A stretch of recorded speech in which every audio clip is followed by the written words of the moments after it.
यीशु वापिस लौटी हैं। लगभग 2000 सालन ते संसार में सब पर अधिक ते अधिक लोगन यीशु के बारे में शुभ संदेश को सुन रहे हैं। कलीसिया उन्नति कर रही है। यीशु वादा कीन हैं कि वह संसार के अंत में वापस आई हैं। अगर वे अब वापस नहीं आए हैं तब वह अपने वादे का पूरा करी हैं। जबकि हम यीशु का वापस लौटे के प्रतीक्षा करी थे, परमेश्वर हमते ऐसी रीति ते जीवन जिए के इच्छा करत हैं जौन पवित्र है और जौन उनका आदर करत है। जब यीशु धरती पर रहत रहें तब कहा रहन, हमार चेला संसार भर में सब जगहन तेर लोगन का परमेश्वर के राज्य के बारे में शुभ संदेश प्रचार करी हैं और तब अंत आ जाई। बहुती जातिन अबे तक यीशु के बारे में नहीं सुना है। सरग लौट जाए के पहले यीशु मसीहियन ते उन लोगन का शुभ संदेश सुनावे का कहन जो नहीं का कबो नहीं सुना है। वही कहन, जाओ और सब जातियन के लोगन का चेला बनाओ और कटाई करे के खातिर खेत पक चुके हैं। यीशु यह भी कहन, कोनो व्यक्ति का सेवक अपने स्वामी ते बड़ा नहीं होत। ये संसार का महत्वपूर्ण लोगन हमते नफरत करें और हमारे कारण वे तुमका भी सतई हैं और मार डरी हैं। ये संसार में तुम पीड़ित हुई हो, परंतु मजबूत बनो, काहे कि मैं शैतान का हरा दिन है जौन ये संसार पर शासन करत है।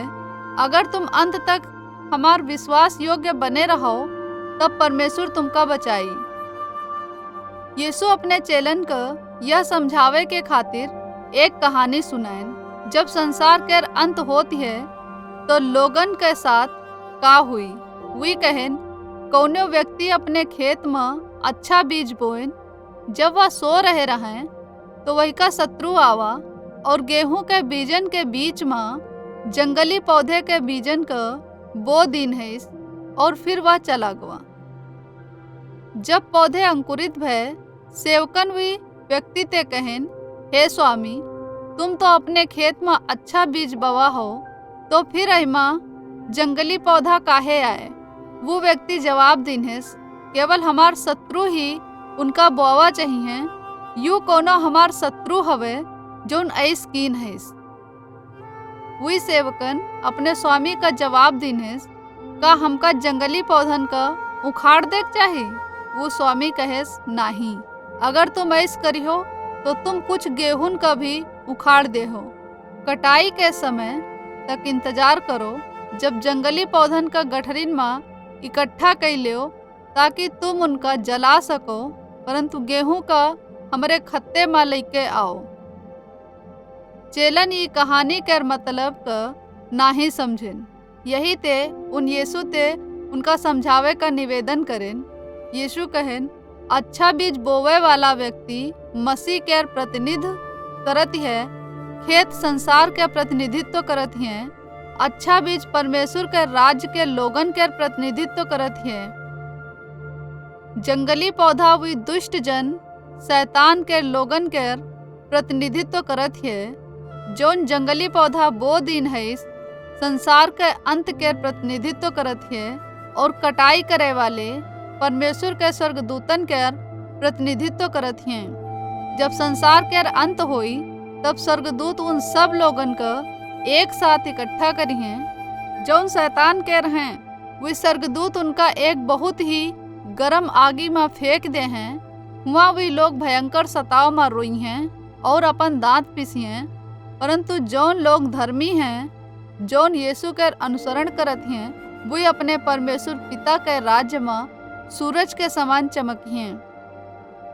यीशु यह भी कहन, वह संसार के अंत होए ते पहले पृथ्वी पर लौटी। वह वही तरीके ते वापिस आई जैसे वह गवार है, अर्थात वही के पास असली शरीर हुई और वह आकाश में बादल पर सवार हुई के आई। जब यीशु लौटत हैं तो हर एक मसीही जोन मर चुके हैं, मरे हुवन मते जी उठिए और उनते आकाश में मिलिए। तब जौन मसीही अब तक जीवित हैं वे आकाश में उठा लेन जाइ हैं और उन दूसरे मसीहियन के साथ शामिल हुई जी हैं जो मरे हुअन मते जी उठत हैं। वही सब हुआ यीशु के साथ हुई हैं। वही के बाद यीशु अपने लोगन के साथ रही। जब वे एक साथ रहत रहें तो उनके पास सदा के खातिर पूरी शांति हुई। यीशु वही पर विश्वास करे वाले हर एक जन का एक मुकुट देवे के प्रतिज्ञा कीन हईन। वे सदा के खातिर परमेश्वर के साथ हर एक चीज पर शासन करी हैं। उनके पास सिद्ध शांति हुई। परमेश्वर उन सब का न्याय करी जो यीशु पर विश्वास नहीं करत हैं। वह उनका नरक में डाल दे। हुआ वे रोई हैं और अपने दांत पीसी हैं और वे हमेशा पीड़ित होत रही हैं। न बुझे वाली आग उनका लगातार जलावत रही और कीड़ा उनका खाए ते कबहू न रुकी हैं। जब यीशु लौटत हैं तो वह पूरी रीति ते शैतान का और वह के राज्य का नाश कर दे हैं। वह शैतान का नरक में डाल दे हैं। वह शैतान हमेशा के खातिर जलत रही उन सब के साथ जो उन परमेश्वर के बातन का माने के बजाय शैतान के पीछे चले का चुनाव कीन रहन। काहे कि आदम और हवा परमेश्वर के अनाज्ञाकारिता कीन रहन और पाप का इस संसार में लेके आए रहें। परमेश्वर उनका शराप दीन रहन और उनका नाश करे के निर्णय लीन रहन। परंतु कौनो दिन परमेश्वर एक नए स्वर्ग और एक नई धरती के रचना करी हैं जो सिद्ध हुई। यीशु और उनके लोग वे नई पृथ्वी पर रही हैं और वह सदा के खातिर सब चीजन पर शासन करी। वह लोगन के आँखिन ते हर एक आंसू पोंछ दे। अब कोनो पीड़ित या दुखी नहीं होई। वे रोई हैं नहीं, वे बीमार नहीं हुई हैं और न मरी हैं और हुआ कुछ भी बुराई नहीं होई। यीशु अपने राज्य पर न्यायपूर्वक और शांति के साथ शासन करे। वह हमेशा के खातिर अपने लोगन के साथ रही।